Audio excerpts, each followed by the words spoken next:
I flew in the night before her graduation. No banners, no flowers at the gate, just a cold lift ride from the airport and a key left in a lockbox outside the guest room. That morning I ironed my dress while my hands shook harder than the steamer. I told myself it was the jet lag. Told myself it was the lack of sleep. But truthfully, something already felt off. And I hadn't seen my husband yet. Not since our last phone call 2 weeks ago. He'd said, "Don't worry, everything's taken care of." I should have asked, what exactly? We met at the restaurant just off campus. Lily looked radiant, tired but proud. Her curls pulled back, her gown wrinkled in that charming, rushed way. Daniel was already seated, laughing with her advisor, like he belonged there more than I did. I kissed her cheek, slid into the empty seat. The menu was preset, 3 courses, polite smiles. Lily said thank you over and over. "We made it," she kept saying. And then came dessert. That was when she tilted her head slightly and asked, voice soft like a joke, "Why did your husband erase you?" I froze. Daniel didn't look up.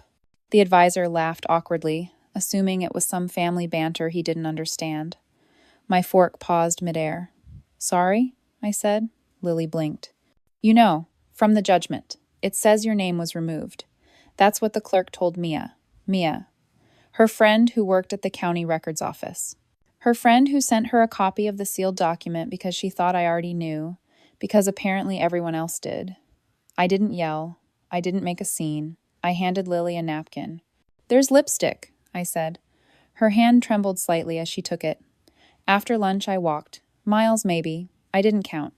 At some point, I ended up at a strip of cafes near campus, ordered a tea I didn't drink, connected to Wi-Fi, opened the link Lily had texted. It was a PDF. 76 pages. Title, Judgment of Dissolution. Finalized. Filed under Daniel Palmer v. Emily Palmer. Me, my name, my marriage. Finalized 2 months ago. I scrolled. First page, Daniel's signature. Second page, court approval. Third page, declaration. Respondent not present, served by alternative method. I blinked. Alternative method. They had mailed it to the old address, one I hadn't used since 2021. The file said I'd failed to appear, that I had not contested, that the division of assets had been agreed upon via electronic consent. No mention of my actual email, no calls, no messages, just consent. And then came the property division page, the house. His name only. Retirement accounts, split 80/20ths, his favor, medical debts, all mine. And tucked near the end, in small print, irrevocable. I closed my eyes. Not because I was tired, but because something inside me, something fundamental, had stopped functioning. My marriage ended by omission. Not a fight, not a lawyer's letter, just silence. Or worse, false paperwork and forged convenience. Daniel had always been gentle with cruelty. He never yelled. He let things drift. When we argued, he let me tire myself out. When I cried, he said, "Let's not make this dramatic." When I carried the finances for 3 years while he pivoted, he called it partnership. When I signed those health insurance renewals, those tax forms, those refinancing documents, God, I remembered now. That day, I came back from a double shift, and he said, "Just initial here on. I filled it out already. I didn't even check. I trusted him. I was exhausted, and he counted on that." The erasure hadn't started with the court. It started long before. When he stopped asking me about decisions. When he made Lily his confidant. When he started saying "my house" instead of "ours." The court filing was just the final act. But Lily, she didn't know. She thought I was part of it. That I'd stepped aside, let it all dissolve peacefully. She thought I'd agreed, because he told her I had. "She wants this to be simple," he must have said. "Let's not make it harder than it needs to be." I sat with the document open on my phone for 10 minutes. Maybe more. Then I forwarded it to myself. I stared at my inbox. One unread message. From Lily, sent just after lunch. "I didn't mean to upset you. I thought you knew." I didn't reply. I just typed back one line. "Thank you for telling me." Then I called a lawyer. Not because I wanted revenge, but because I wanted the truth written down, notarized, unerasable. The lawyer's office was in a converted Victorian home, the kind with creaky floors and overwatered plants in every corner. Her name was Marissa Nguyen, calm voice, firm eyes. I didn't cry in front of her. I didn't even flinch. I just slid my phone across the desk and let her read the document. She scrolled for a while, then leaned back, fingers steepled. This is clean, she said, not like a compliment, more like a warning. Too clean. She asked when I'd last seen any court-related mail. I told her almost 2 years ago we'd switched to paperless billing, or so Daniel said. That he was streamlining things. I'd trusted him to manage the paperwork so I could focus on work, on Lily's tuition, on sleep. Marissa didn't judge me. She asked if I remembered signing anything about mediation, asset division, acknowledgement of service. I said no. She nodded like she already knew. She asked if I had any documentation to prove ongoing financial involvement, joint accounts, shared bills, property tax payments. I said yes. I had everything. I had the receipts, the statements, the digital trails, not because I thought I'd need them, but because I was always the one who paid. Then we have a starting point, she said. But it'll be uphill. He used every loophole available. Someone coached him. I nodded. Of course someone did. Probably his sister. Hannah had always worked in real estate, knew the probate codes like scripture. She once bragged about helping her friend push a co-owner out of a shared condo using a friendly default strategy. I remembered that term now. Friendly default. That was what they'd done to me. Back home, if I could still call it, that the guest room felt smaller. Like the walls had learned how to lean inward. Daniel was gone when I returned. A note on the fridge. Staying at the lake house for the weekend. Hope lunch went okay. Let's talk Monday. He had signed it with a dash. Not a name, not D, just a line.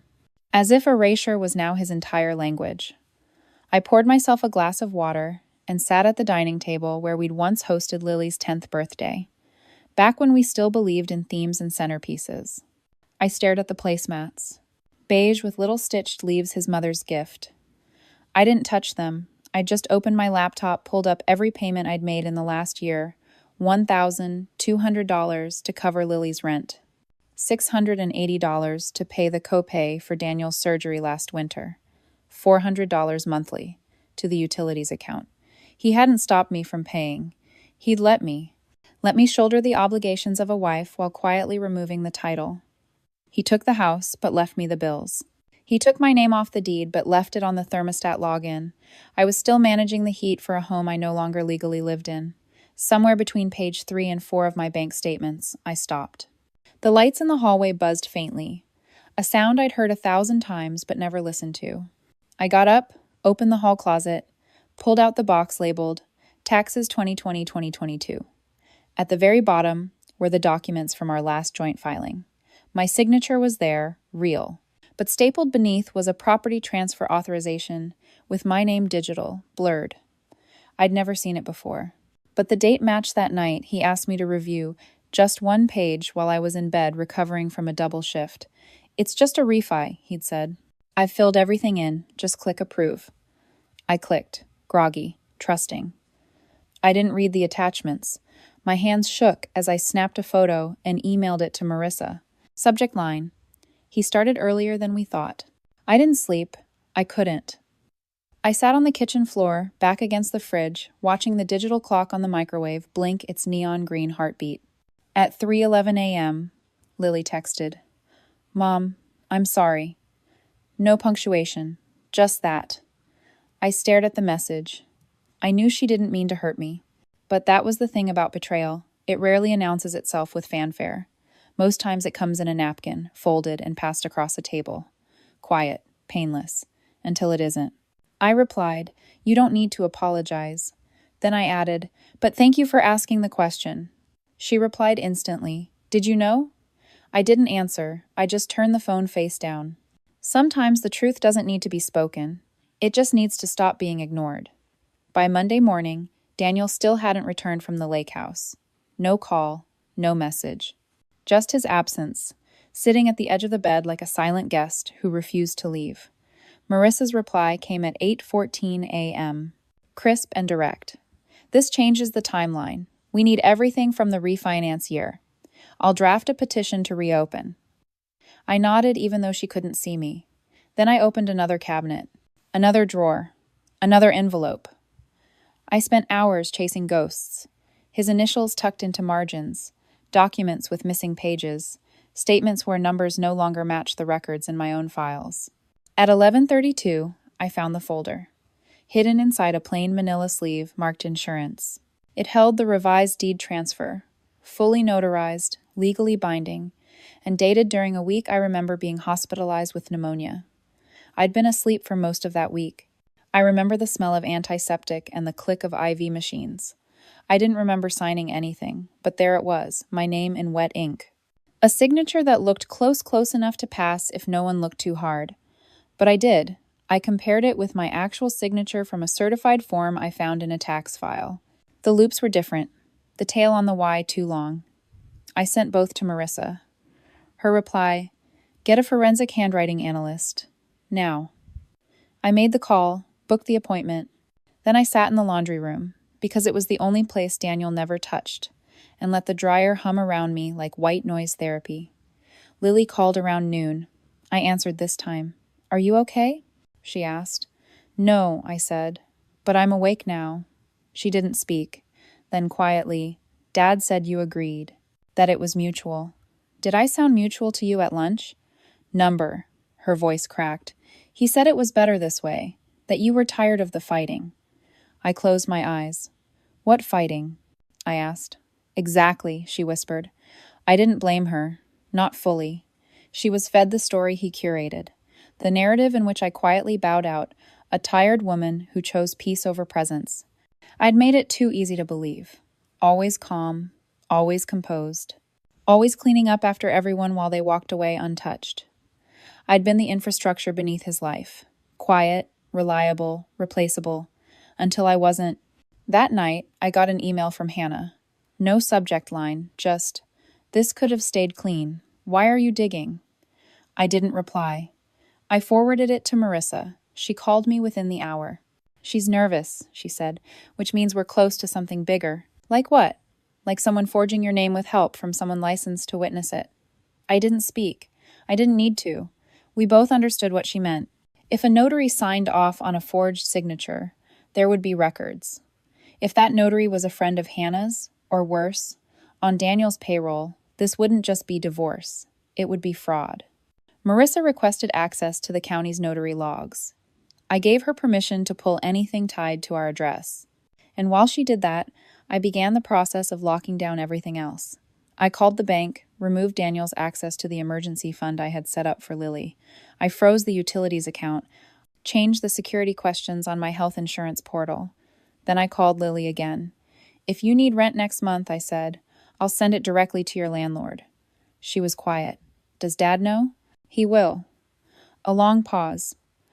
"I found something," she said, "in his desk drawer, labeled transition plan." It had a checklist. Of what? Accounts to close, names to update, and a note that said, "Begin new narrative, post-grad." I didn't cry, not this time. "Send it to me." She did. And there it was, black ink, bullet points, all under a bold heading, "Unify image, start fresh." I wasn't part of the new image. I was the erasure, the inconvenience, the version of his life he wanted deleted before Lily's next chapter began. He didn't want a wife. He wanted a clean record. But I wasn't going to vanish neatly. Not anymore. By midnight, Marissa sent one last email, the notary on our deed transfer. Former coworker of Hannah's, fired in 2021 for ethics violations.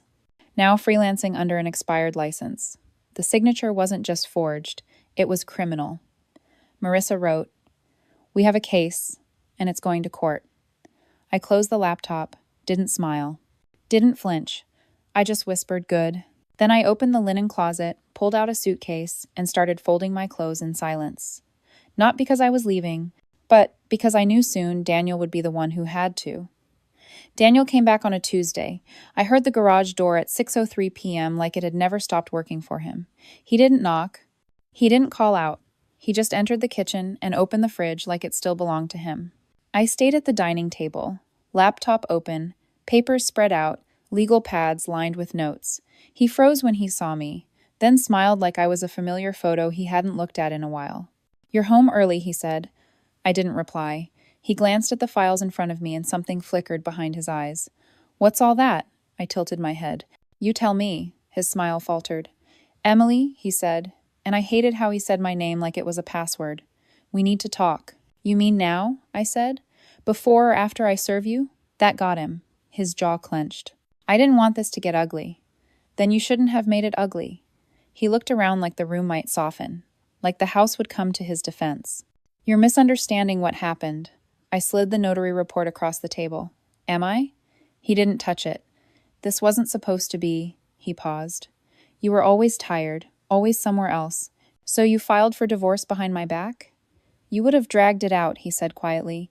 I needed it clean. For Lily. For all of us. Clean, I repeated. Forged signatures. Expired notaries. Lying to the court. That's your idea of clean? He didn't answer. Instead, he reached for the drawer behind him, the one that used to hold napkins and now held my printed affidavits. Don't, I said. He stopped. It's all being submitted. Tomorrow morning. This is insane. No, I said. This is legal. He leaned against the counter. You really want this in court? Public? For Lily to see? She already sees, I said. She saw it at graduation lunch. His shoulders dropped. For the first time, he looked small. Not sorry, just exposed. You could have just asked me to leave, I added. You didn't have to erase me. It wasn't about erasing, he said. It was about control. And there it was, finally, the only honest thing he'd said all year. That night, I emailed Marissa everything. The confrontation, his admission, the notary file, Lily's forwarded photos of his transition plan. She called me at 10:45 p.m. Do you want to pursue criminal charges? She asked. I didn't answer right away. I was sitting on the floor of Lily's old bedroom, boxes stacked around me like sandbags. Her high school photos still pinned to the corkboard. I stared at her handwriting on the wall calendar, SAT dates, essay deadlines, dentist appointments. I thought about what it meant to rebuild in the same house where I'd been dismantled. Yes, I said finally, quietly, but yes. Marissa exhaled. Then let's begin. Over the next 3 weeks, everything moved fast. The court accepted the motion to reopen. The county launched an internal investigation into the notary. Daniel's assets were frozen, temporarily pending review of the contested documents. Our original property division was voided under suspicion of fraud, and the mortgage company put a hold on all title transfers involving our address, which meant for the first time in 2 years the house was legally uncertain. Just like us, Daniel didn't speak much after that. He moved into a short-term rental near the lake, left his tools in the garage like he might come back, left his books on the shelf like they still belonged to someone who read them. I boxed everything, labeled it, sealed it, and left it in the entryway. One night, Lily showed up unannounced. She knocked, brought Thai food, and sat cross-legged on the living room rug like she was 12 again. He told me you were vindictive, she said. That, you were building a case to ruin him. I looked at her. Am I? She shook her head. You're documenting what's true. He just never thought truth would hurt him. I smiled, but only for her. Then we ate in silence, the way people do when words aren't needed, when the air between them has already said enough. A week later, Daniel texted me. Can we talk? I replied. My attorney will contact yours. No more than that, not because I was cruel, but because I was done letting him rewrite scenes I didn't agree to act in. The day the court confirmed our hearing, I stood in front of the mirror and looked at myself longer than I had in months. I wasn't angry. I wasn't scared. I was clear. I wore navy blue, no makeup, just presence. I showed up not to fight, but to witness what happens when silence ends. Because he may have filed for dissolution, but I was the one closing the marriage. And this time, I signed everything with my own name. The courtroom was smaller than I imagined. Pale walls, a single flag in the corner, the kind of space designed not for justice but for efficiency. Daniel sat 2 rows ahead, flanked by his attorney, a man with a good suit and a bad posture. I didn't make eye contact. I sat beside Marissa. She didn't whisper strategy or give pep talks. She just handed me a notepad and a pen and said, if anything feels untrue, write it down. The judge was a woman, mid-50s, clear-eyed, no nonsense. I liked her immediately. She called the session to order with the kind of voice that could split stone. Case 22 to 8451, Palmer v. Palmer. Motion to vacate and investigate fraudulent dissolution and property division. I watched Daniel flinch when she said fraudulent. Like the word offended him more than the act. His attorney stood first. Calm, rehearsed, full of phrases like miscommunication, unfortunate oversight, and mutual understanding gone awry. He painted me as the distant wife, said Daniel handled the paperwork to protect the family from emotional distress, that I had implicitly consented through my silence, and that the forged signature, though regrettable, was an administrative shortcut with no malicious intent. I didn't look at him. I looked at the judge. Her eyes didn't move, she just took notes. Then it was Marissa's turn. She stood slowly. No theatrics, no moralizing, just exhibits, document by document, email by email, timeline after timeline. She played the court audio of Daniel's recorded statement from our kitchen. It wasn't about erasing, his voice echoed, tinny and stripped of warmth. It was about control. He didn't know I'd recorded that moment, but I had. State law permitted it.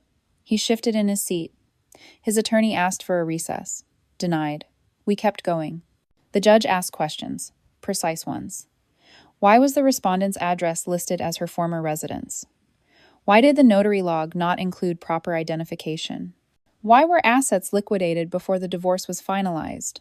Daniel didn't answer. His lawyer did, poorly. Marissa handed me a paper mid-session, a text Lily had forwarded Daniel's checklist. The line that read, "Begin new narrative post-grad." The judge read it, slowly, then looked up. "Mr.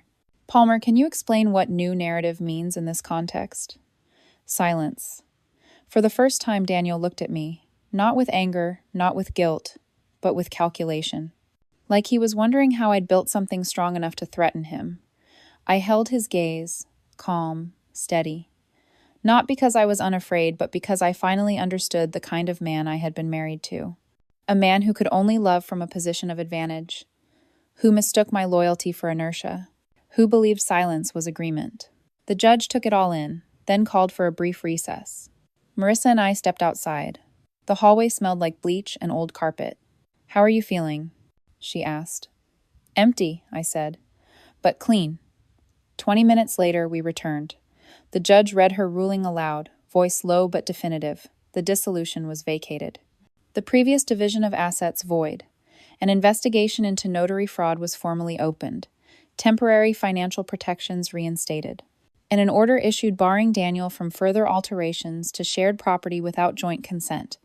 Daniel didn't speak. He didn't protest. His lawyer scribbled notes furiously. I didn't celebrate. I didn't cry. I just breathed. And for the first time in over a year, it felt like the air belonged to me. Outside the courthouse, the sun had the kind of sharp brightness that made everything too visible. Lily was waiting near a bench. She stood when she saw me. No flowers, no congratulations. Just a look of quiet understanding. "You okay?" she asked. "Getting there. He's mad," she said. "Let him be." She handed me something in an envelope. "He wanted me to give you this. Said it's everything he couldn't say out loud." I took it, held it, then handed it back. "You don't need to carry things for him anymore." She nodded, tucked the envelope back into her bag. We walked in silence toward the parking garage. Step by step, side by side. No need to explain what had shifted between us. It was in her pace, slower than usual. In her glances, less conflicted now. At my car, she hugged me tight. "You didn't deserve any of it," she whispered. "But you survived all of it." I held her for a moment longer than I had planned. Then I got in, started the engine, watched her walk away in the rearview mirror. For the first time, I didn't feel left behind. I felt ahead. Daniel's side unraveled faster than I expected. Within 2 weeks, the notary admitted to falsifying multiple signatures at Hannah's request. County officials froze all documents tied to their filings from the past 3 years. A formal investigation was launched, and Hannah lost her license to practice real estate. Her name was quietly removed from 3 listings. A lawyer friend of Marissa's later told me she was being privately sued by 2 former clients. I didn't celebrate. I didn't post anything. There was no vindication party, no, "I told you so," just the simple clarity of consequence. What you build dishonestly eventually collapses under its own weight. Daniel, for his part, tried to recalibrate. He sent 2 emails through his attorney, one suggesting mediation, the other hinting that he'd be willing to settle amicably if public record was avoided. I didn't respond to either, Marissa did. 2 sentences. My client is not interested in performance-based reconciliation. We will proceed as scheduled. I read those lines 3 times, not because I doubted her, but because they felt like closure written in full sentences. Lily moved out of his apartment that same month, quietly. No announcement, just a U-Haul and a group of friends on a Saturday morning. She told him she needed space. She told me she needed distance from both of us. Not forever, she said. But I need to be my own person, Mom, without either of your shadows. I understood. I didn't ask her to visit. I didn't try to insert myself into her new address or her roommate dynamics. I just texted when I had groceries for her. Slipped gift cards under her door when I knew rent was due. I wanted her to feel freedom without abandonment, love without control. Daniel's family stayed silent. No calls, no apologies, no emails pretending they didn't know. It was easier for them to pretend I'd never existed. That the woman who had hosted their Thanksgivings, driven their children to dentist appointments, sat in hospital waiting rooms while they cried that she'd somehow been an administrative error, easily corrected. I let them think it. I let them keep their silence. I didn't need their noise. What mattered now was the quiet I could trust. My days became simple. A new job at a local clinic. Shorter hours. Less money, more peace. I planted herbs on the windowsill: basil, thyme, mint. The kitchen smelled like intention again. I sold the joint furniture, kept what was mine, replaced the mattress. Bought linen sheets. The house began to forget him, room by room. I learned the sounds of the house at night.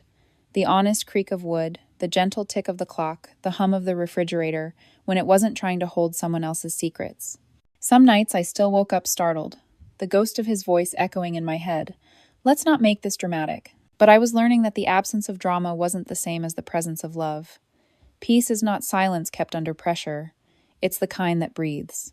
One morning, while sorting old boxes, I found our wedding album, tucked under a pile of utility bills and expired coupons. I sat on the floor, opened it, page by page. I didn't cry. I didn't rage.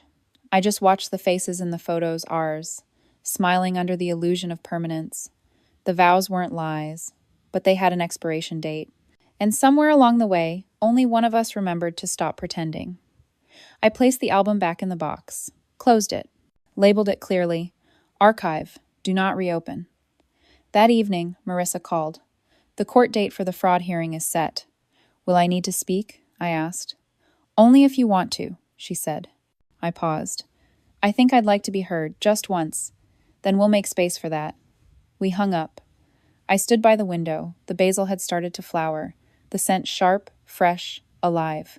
I wasn't healed, but I was growing, and that was enough for now. The courtroom was larger this time. A different building, different judge, different stakes. Fraud carried heavier consequences than divorce. Daniel walked in wearing a charcoal suit that didn't quite fit him right anymore. His hair was grayer, shoulders drawn tighter. He looked like a man who still couldn't believe he'd been caught. I sat behind Marissa, not at the table this time. I wasn't a plaintiff today. I was a witness. A name they couldn't delete this time. The prosecutor outlined the charges clearly. Falsified legal filings, forged signature, collusion with an unlicensed notary, intentional misrepresentation of marital status, and property fraud. It sounded clinical, but to me, it was the language of betrayal finally translated into something a system could acknowledge. Daniel pled not guilty.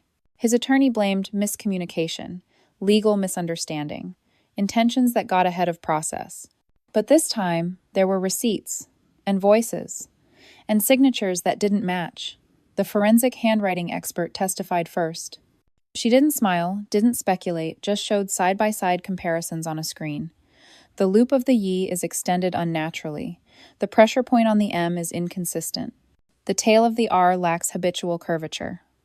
The judge nodded, unimpressed by excuses. Then came the county clerk. The notary had been warned before, once in 2021, again in early 2022. Both times dismissed quietly, but both documented. She shouldn't have been allowed to sign anything, and yet she had. Then it was my turn. I stood, took the oath, and sat down facing a room full of people who once thought I would stay silent. I wasn't dramatic, I wasn't vengeful, I just spoke. My husband filed for divorce without telling me. He altered my name on property records.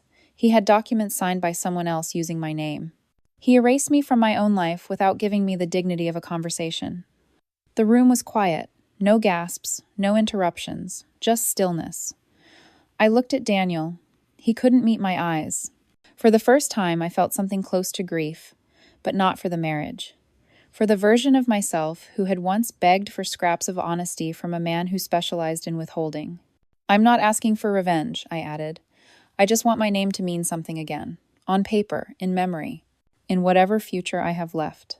The judge thanked me. I stepped down. Marissa squeezed my arm as I passed. The trial lasted 3 days. By the end, the court ruled the forged documents invalid. Daniel was fined, sanctioned, and barred from initiating any new legal filings involving shared assets without third-party review. The notary lost her bond and faced a separate civil suit. But none of that was the part that mattered most. What mattered was that my name was back, on the deed, on the tax records, on the legal record. It was mine again. And this time, it couldn't be moved without my knowing. Outside the courthouse, the sky was soft with late autumn light. Lily waited by the steps. She didn't smile, but she walked toward me and took my hand. "You showed up," she said. "I had to. Not everyone would. Not everyone gets the chance to come back." She squeezed my hand once. We stood there for a moment, letting the noise of the city move around us without needing to react. I didn't feel victorious. I felt real. And sometimes, that's the bigger win. That night, I sat alone in the kitchen, made myself tea, basil and lemon. The house smelled warm, honest. I opened my laptop. No emails from Daniel, no new filings, no silent edits to my life. Just quiet, just mine. I closed my eyes and breathed, and in that breath, I finally understood. I hadn't fought to get him back. I'd fought to get myself back, and I had. Fully, legally, irreversibly. 3 months later, a letter arrived. No return address, no handwriting on the envelope, just my name, typed in all caps, like a reminder. Inside was a single sheet of paper. "Thank you for not burning it all down." That was it. No signature, no apology. Just that one sentence, as if restraint was some sort of favor I'd done for him. I placed the letter back inside, folded carefully, and slid it into the drawer with the warranties and expired coupons. I didn't need to shred it. Let it sit there. Let it yellow. Let time erase it the way he once tried to erase me. That afternoon, I opened every window in the house. The air was crisp, a wind sharp enough to lift the curtains off their stillness. The kind of wind that carries everything not nailed down. I walked through each room slowly, touching the edges of things I used to clean in silence, organize for others, preserve without being asked. A photo frame with Lily's 5th grade art award, the corner where Daniel used to pile unopened mail. The dining table with 3 chairs now, instead of 4. This house was mine again. Not because a judge said so, but because I stayed. I stayed when I had every reason to disappear. I didn't retaliate. I didn't set fire to what he left behind. I simply rebuilt, brick by brick, truth by truth. There's a dignity in not needing to be loud, a kind of strength that no one thanks you for, but you feel it when you close the door at night and everything inside finally answers to your name. Lily visits more often now. We don't talk about the trial, or the years that frayed behind it. She brings over laundry, steals leftovers. Sometimes she sits at the counter and watches me cook, quiet but present. That's all I need. One evening she asked, "Do you ever miss him?" I stirred the soup. I miss who I thought he was, but that person never actually existed. I just filled in the blanks. She nodded, like she understood. "You don't seem angry anymore." "That's because I'm not holding anything for him anymore, not even anger." She smiled, said nothing, just stayed in the room while the soup simmered. That's how healing works. It doesn't arrive loudly, it comes in presence, in silence that no longer hurts. I started writing again. Not books, not blogs, just notes, to myself.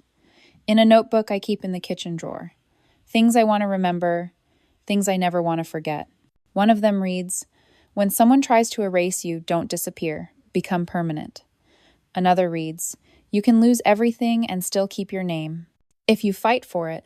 Sometimes I wonder if Daniel tells people the truth now, if he admits what he did, or if I'm just another complicated story he shrugs off at dinner parties. It doesn't matter. I no longer need the truth from him. I have it for myself. I keep the final court ruling in a folder labeled Resolved. I keep my signature next to it, real and sharp, in black ink. Not for revenge, just for proof. The kind you don't need until someone tries to rewrite you. But most of all, I keep the napkin. The one from graduation lunch. Folded neatly in a jewelry box. Lipstick still faint on the corner, a quiet reminder of the day the lie fell apart, and the truth walked back in. Not with fury, not with noise, just with me. Standing, present, unmoved, at peace.